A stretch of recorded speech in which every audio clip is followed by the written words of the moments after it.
আমরা বুঝে শুনেই বলছি যে এই দুই কারণেই আমরা এখন ওয়াকআউট করছি। আপনাকে ধন্যবাদ। এই বিষয়টা কোনো দলের সাথে সম্পর্কিত না। যে বিষয়টা নির্বাচনের আগে সরকারি দল বিরোধী দল সবাই একমত হয়েছিলাম, এর সপক্ষে কথাও বলেছি, ক্যাম্পেইন করেছি। আমরা প্রতিকার যে পেলাম না, এতে আমরা না, এতে দেশবাসীর তাদের রায়ের প্রতিফলন হলো না, মূল্যায়ন হলো না।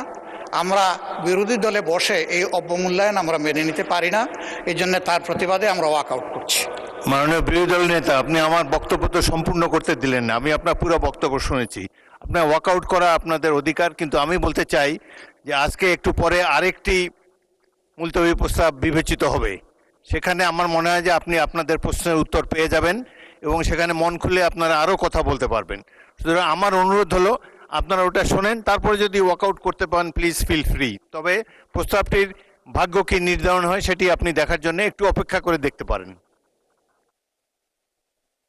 বিরোধী দল নেতাকে মাইক দেন। হ্যাঁ, ওই নোটিশটাও আমাদের নজরে আগে কিছুটা এসেছে এবং আমরা মনে করি যে মূল নোটিশকে চাপা দেওয়ার জন্য ওই নোটিশটা সামনে আনা হয়েছে। এই জন্য দুইটার প্রতিবাদেই আমরা এই সংসদ থেকে আপাতত মাননীয় বিরোধী দলের নেতা, ধন্যবাদ। মাননীয় নোটিশই তো উত্থাপন হয়নি, আপনি কি করে বুঝলেন কোনটা চাপা দেওয়ার জন্য এটা করা হচ্ছে?